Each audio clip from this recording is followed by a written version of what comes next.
سورة الصافات درشتمه پارا او آیت نمبر دے یوسل دری درشم 133. أعوذ بالله من الشيطان الرجيم وإن لوطا لمن المرسلين إذ نجيناه وأهله أجمعين إلا عجوزا في الغابرين ثم دمرنا الآخرين. د ایتونو کې اوس پنځمه واقع بیانېږي په دې مختصره ایتونو کې یو سل اته دېرشم آیت پورې. دې واقع کې مقصد د لوط علیه السلام او د هغه د ملګرو احتیاج دی الله تعالی ته چې الله رب العالمین ته په نجات کې محتاج و. الله دوی ته نجات ورکړو چا چې د لوط علیه السلام تابعداري وکړله او هغه څوک به صرف د کورنۍ و لوڼې وې او ښځې چې هغه هم خلاف و نو په عذاب کې پاتې شوه او قوم یې الله تباه کړلو. نو زجر دی په دې کې او تخویف دی منکرینو ته چې څوک د نبی مخالفت کوي الله په عذاب راولي په مختلفو شکلونو کې.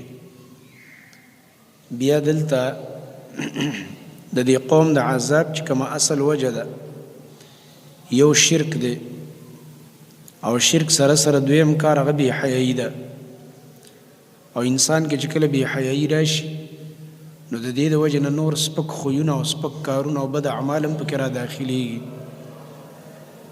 ځکه دا ګناه داسې لکه بچي چې راوړي د یو ګناه نه بله او د بلې نه بیا بله پیدا کېږي. او دا بې حیایي چې ده نو دا هغه ګناه ده چې د دې د لاسه انسان په ډیرو ګناهونو باندې آماده کیږي. ځکه د الله نبی فرمایلی دا حیا چې دا ټول په ټوله خیر دی. خیر ځکه دی چې کله انسان کې حیا دی کې نور هم ډیر د خیر صفات را جمع کیږي او کله چې دنه خیر ووتو نعوذ بالله بې حیا شو نو د کې ډیر ناکاره صفات را جمع کیږي. ځکه د الله نبی فرمایلی هغه نصیحت چې الله تعالی انبیاء ته امر کړو هر نبی خپل قوم ته کړی دی او زیم تاسو ته کوم غدا دی چې اذا لم تستحي فاصنع ما شئت. کله چې تا کې حیا پاتې نشو بې حیا شو نو شبې دې څه خوښه هغه کوه. بې حیا انسان کې د دې حدیث نه دا معلومیږي دا د ټولو پیغمبرانو حدیث دی اتفاقي حدیث چې بې حیایي هغه ناکاره صفت دی چې د دې د وجې نه په انسان کې هره ګندګي راځي هر ګناه پکې را جمع کېږي. ځکه چې د انسان کله شرم ختم شه حیا خلک وایي د سترګې شلیدلې دي دی په شرم څه دی وایي خو هر کار کوي بیا او په دې اړو پروا نه ساتي که هغه هر شی کوي هغه ته بې ځان اړو بدي نه ښکاري. لکه نن سبا دا بعضې خلک چې دا د ډمانو ماحولونو کې کینی یا د ژړاګانو سره تعلقات نعوذ بالله یا د لوفرانو سره ناست ولاړي یا د دې ډمو سره ډېر هغه مجلسونه کېږي لوفرانو سره تاسو ګورئ کې به هر قسم سپک خوی راځي او ځان ورته اړو بدي نه ښکاري بلکې دا نعوذ بالله خپل کمال ګڼي چې څومره بې حیایي کوي او که دا زه چېرته ښه کار کوم ولې د ده هغه نفس کې خباست را دننه شوی دی فطرت یې خراب شوی دی. کله چې د انسان فطرت خراب شي بیا دا چل کېږي او دا د دې د وجې نه کېږي چې کله انسان نه حیا وځي نعوذ بالله. نو دلته د قوم دغه بې حیایي ذکر کوي او بیا د دې عذاب ته اشاره کوي په دې کې چې ثم دمرنا الآخرین. نو بیا الله رب العالمین یو بله خبره کوي چې ګوره د عذاب نه دغه اخیستل غواړي عبرت اخیسته غواړي نو د مکې مشرکانو ته په دې زجر ورکوي چې وانکم لتمرون علیهم مصبحین وباللیل افلا تعقلون. په دغه کلو د لوط علیه السلام ورتېرېږئ چې د الله تباه کړي دي نښې او آثار هم د عذاب شته کله په سبا ټیم کې ورتېرېږئ او کله ماښام کې یعنې کله هم دغلته سبا ټیم راځي او کله هم په شپه راځي او بیا هم د عقل نه کار نه اخلئ چې تاسو د دین عبرت والی چې د عذاب الله مونږ باندې چېرته را نه ویلي. نو د دې نه دا معلومیږي چې د عذاب په علاقه سړی ورتېرېږي په کار دی چې عبرت دې واخلي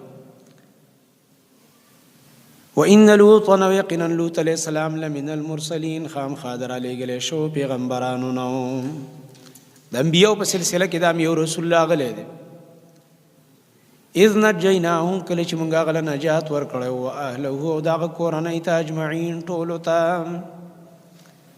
د باندې بس خپل لونو ایمان راوړی نور ټول قوم خلاف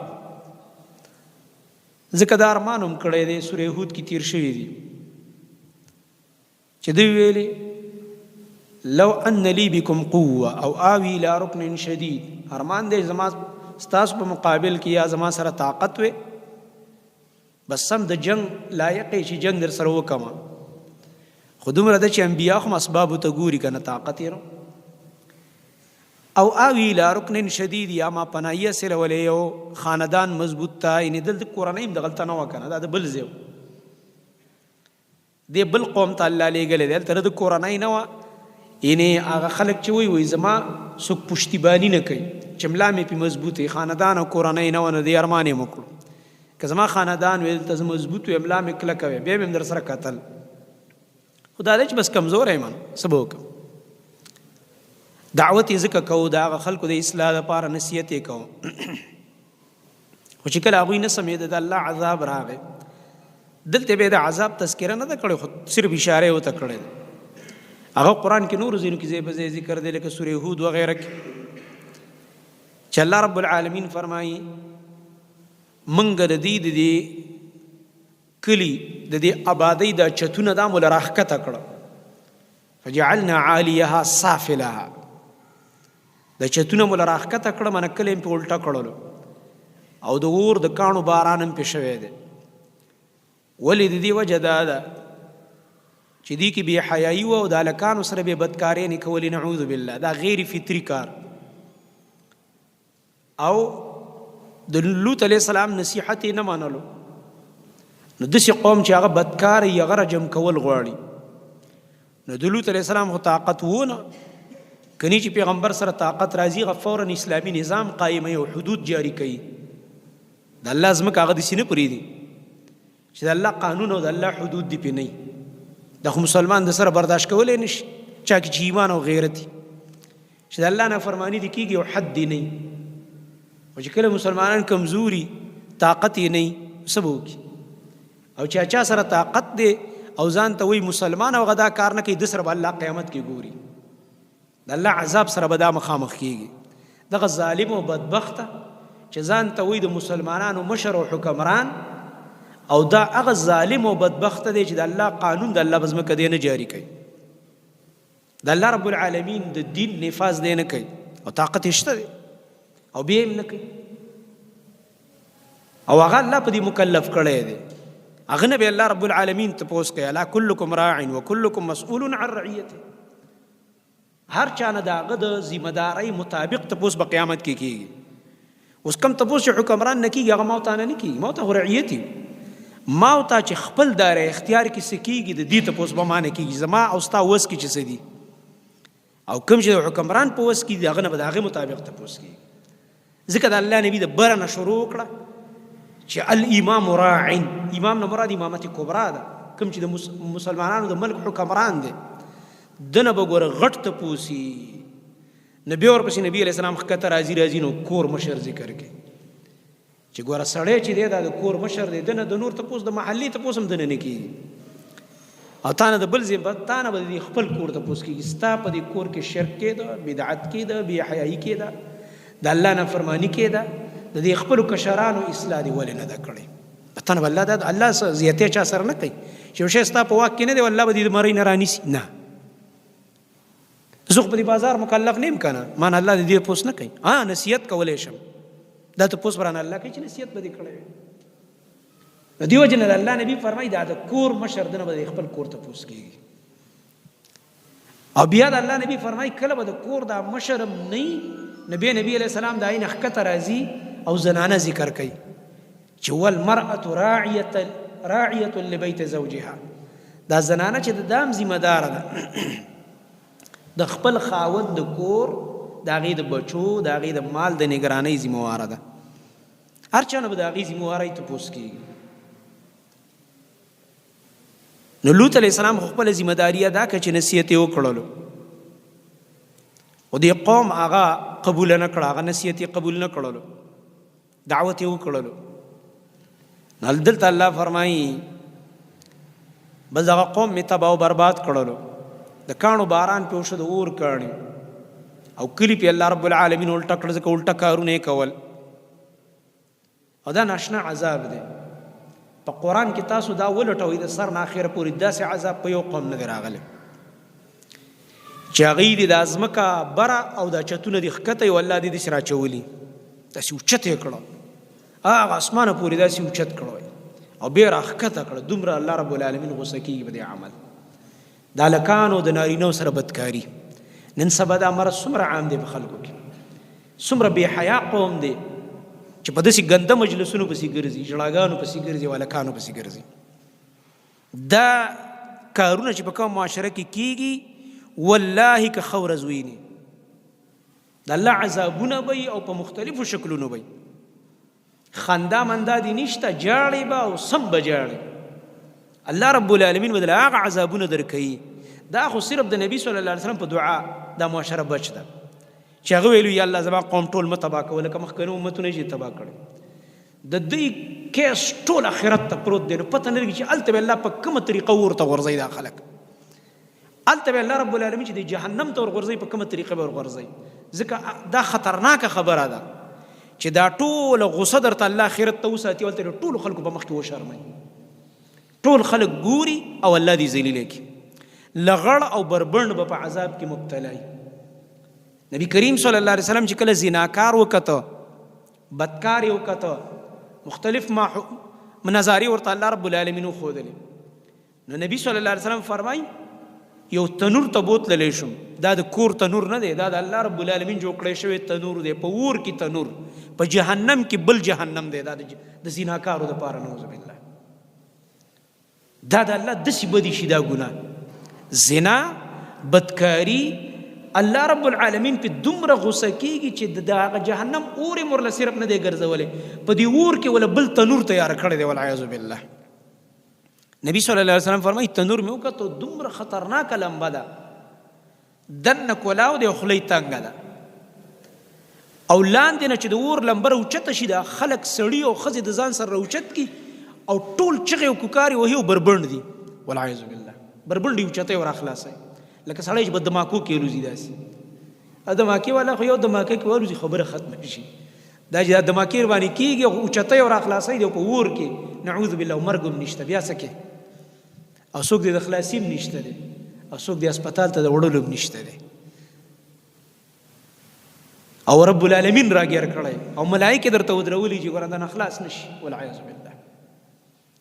نبی صلی الله علیه وسلم فرمایي عجیبه حالات، ډېر زه حیران شوم دې ته چې دا کوم قوم دی، ما تپوس وکړو دا کوم قوم دی، دا دومره په سخت عذاب کې مبتلا دي، دا اور یې راوچت کېږي او دغه رنګ دا کوکارې وي او بربند وي او بېرته ورښکته کېږي او بیا یې راوچت کېږي او بیا ورښکته کېږي، دا خو سخت عذاب کې مبتلا دي.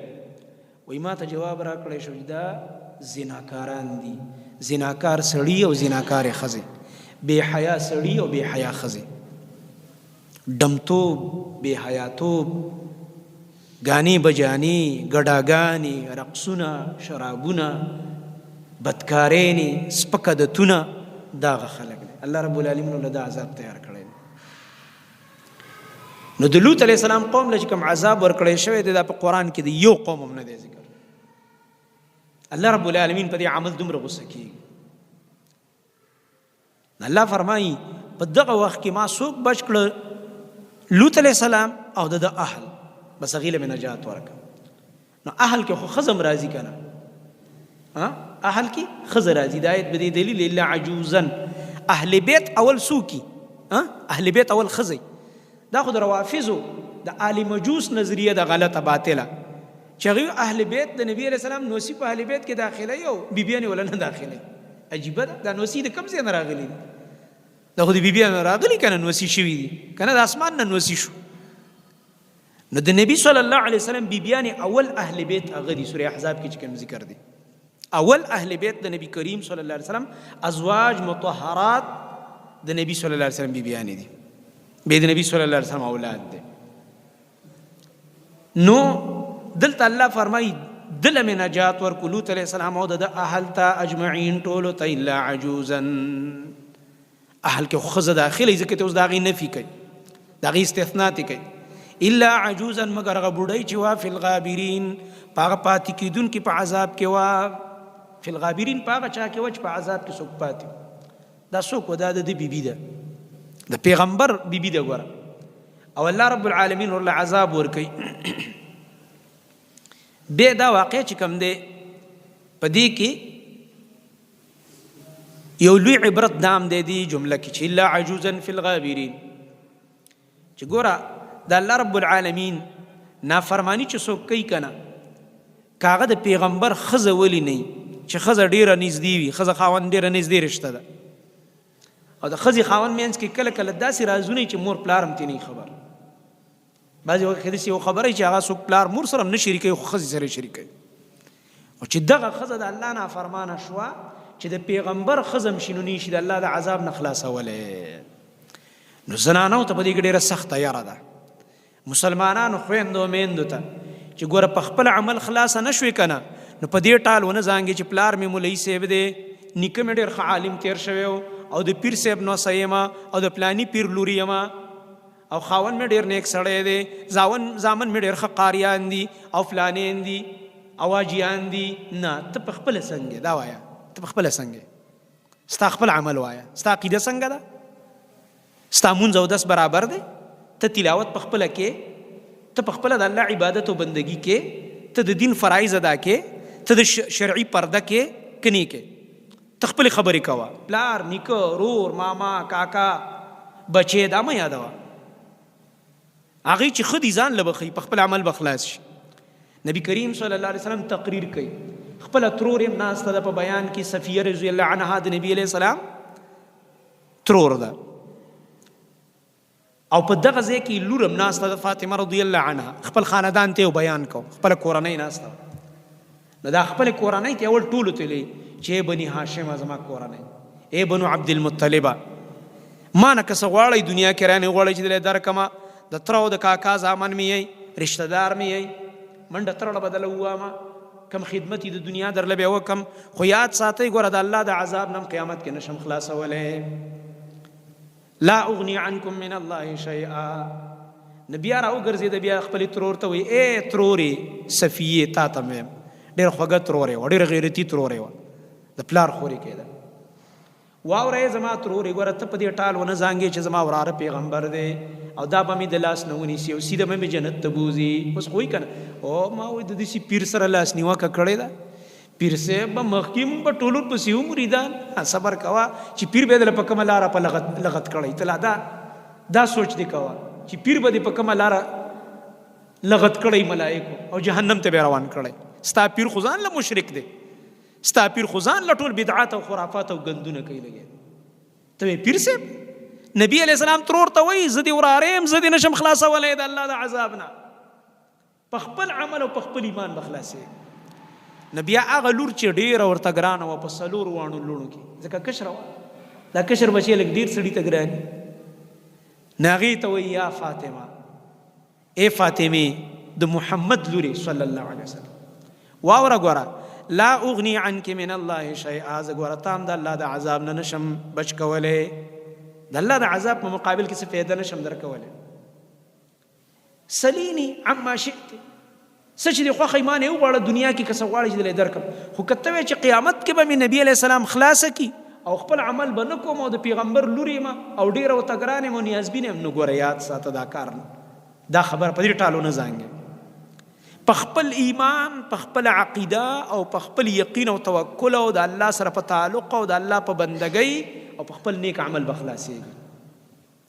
دا نبی علیه السلام خپلې لور ته لګیا دی چې دنیا کې څه غواړې دلی درکم، خو ګوره قیامت کې به بیا ستا معامله په خپل سري. یاد ساته دا د نبی علیه السلام تربیت دی. نو دلته الله فرمایي الا عجوزا فی الغابرین، د پیغمبر ښځه د لوط علیه السلام خو د الله رب العالمین په عذاب کې پاتې شوه. دا ولې؟ د دې وجه دا ده چې دې کې شرک او منافقت و.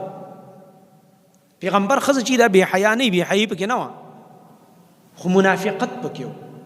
د لوط علیه السلام ملګرتیا د زړه نه کوله، د زړه مینې د خپل قوم سره وه، د کم قوم چې دا وه. او د لوط علیه السلام د دې دعوت سره او د دې دین د بیان سره یې شوق لري. دا د اوس تقریرونه شروع کړي دي، هر وخت درس دی او بیان دی او نصیحت دی. پرېږده وایي خلک دې خپل کار به کوي، څوک چې څه کوي بیا ستا سره وایي څه کار دی. زړه کې به یې دا وه چې دا زما دا خاوند ولې دا دعوت کوي، ولې دې هر وخت بیانونه کوي، ولې هر وخت خلکو ته نصیحتونه کوي، ولې خلک د ګناه نه منې کوي. دا دعوت پې بد لګېده، دا توحید دعوت او دا د لوط علیه السلام دا د حیا دعوت پې بد لګېده. نو الله په عذاب کې پاتې کړه. او ګوره دې ته مو ګوره فی الغابرین بوډۍ ده، الا عجوزا فی الغابرین. عجوز بوډۍ ښځه ده، او بوډۍ چې دی باندې خدای چا رحم هم راځي، کمزوري می ترس هم پرې راځي. خو چې د الله دشمنه ده په دې باندې الله رب العالمین پیړو رحم رانه غږ. دا بوډۍ ده، د الله پیړو په دې هم رحم رانه وي چې یو د پیغمبر ښځه ده او بله خیر دی بوډۍ ده، ضعیفه ده، خیر دی دا به عذاب کې نه مبتلا کو. ملایکو ته ویل دا به هم په عذاب کې مبتلا وي. او لوط علیه السلام ته ویل ته به ځې خو دا به نه بوځې، ته به د شپې شپې ځې، ځان سره به دې کورنۍ وباسې، په دې خلکو سار وختي عذاب را روان دی، خو ګوره ښځه به دې ځان سره نه بوځې. ولې یا الله وایي دا به په عذاب کې مبتلا وي، دې له زه عذاب ورکوم. دې نه معلومېږي چې الله غني ذات دی، رب العالمین بې پروا دی، هېچا پروا نه ساتي. او د الله د عذاب نه یره پکار ده، موږ له خوف پکار دی د الله رب العالمین د عذاب. نو دا قصې چې قرآن کې ذکر کېږي دې کې ډېر ناشنا رازونه دننه پراته دي تربیت دپاره. دا هسې خوند قصې نه دي چې هسې یو قصه ده مونږ وویله. دې کې سوچ او فکر پکار دی چې دې کې دننه کمې جوړې خبرې پرتې دي. نو موږ له د دې نه یره پکار ده چې د یو پیغمبر ښځه د هغه په کور کې دیره ده او هغې سره یې نکاح شوې ده او هغه چې عذاب راځي او الله سره خپل تعلق نشته، الله یې تباه کوي. نو زه او ته او بل لا څوک یو چې زموږ د خپل عمل او خپل عقیده برابره نه وي او زه دې په بل ټال زانګم چې مړه دا به وشي او دا به وشي، په دې به بچ او په دې به بچ.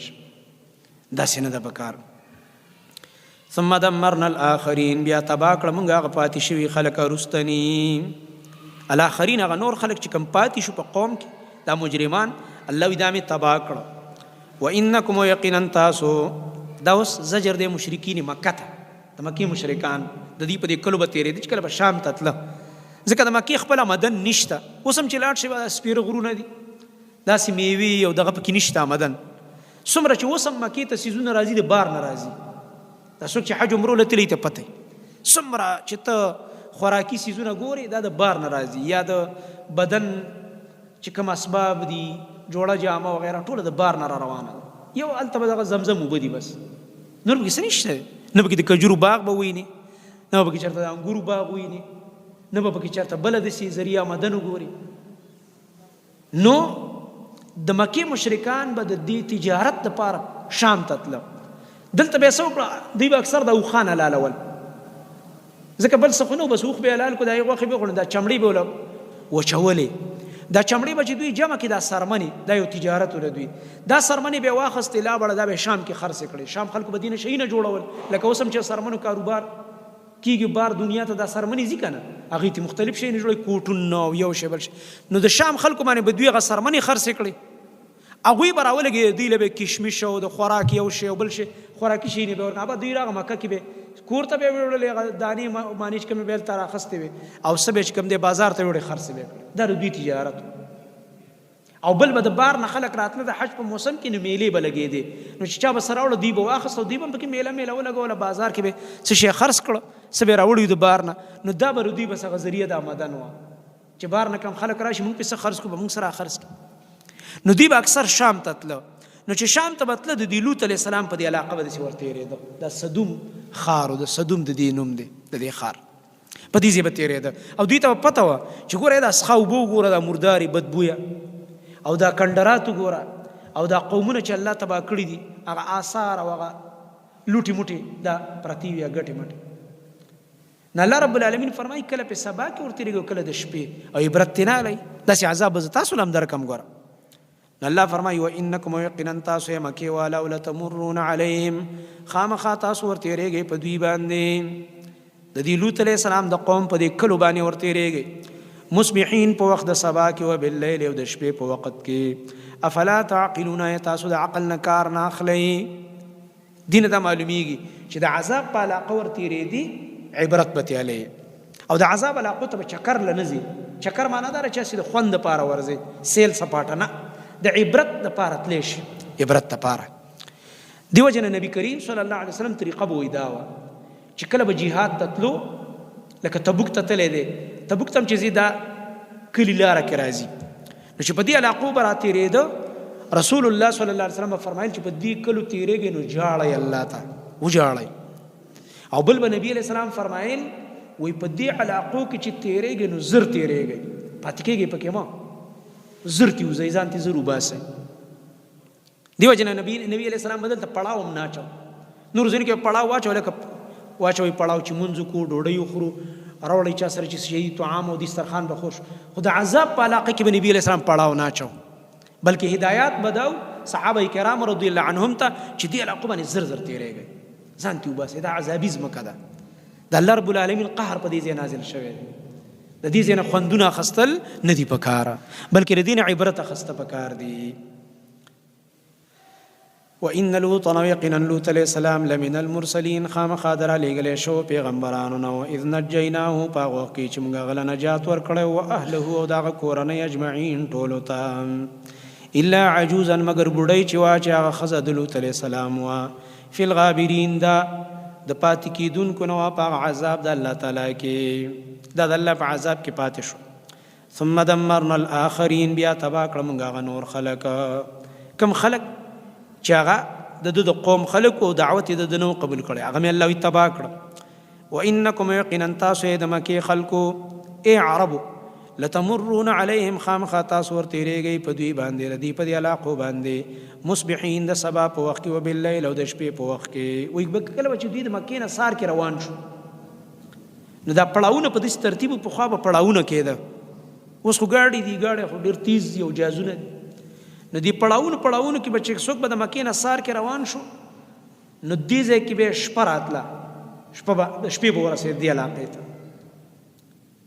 لکه څو ورځې به ولګېدې نو بیا به یو شپه به یې دغلته راغله. او که د مکې نه به څوک د شپې روان شو په سفر، نو دلته به یې سار راتللو، سبا به راغی، ځکه الله وایي کله سبا او کله شپه یې ورتېرېږي په دې علاقو. واپسۍ کې به همداسې وه شام نه، چې کله به چې راورسېد شپه به او کله به چې راورسېد سار به. الله فرمایي په رڼا کې مینې او په شپه کې مینې دا علاقه، خو عبرت ترې نه اخلئ. افلا تعقلون، تاسو د عقل نه کار نه اخلئ، یعنې د عقل نه کار واخلئ او عبرت ترې والئ. سبحانک الله.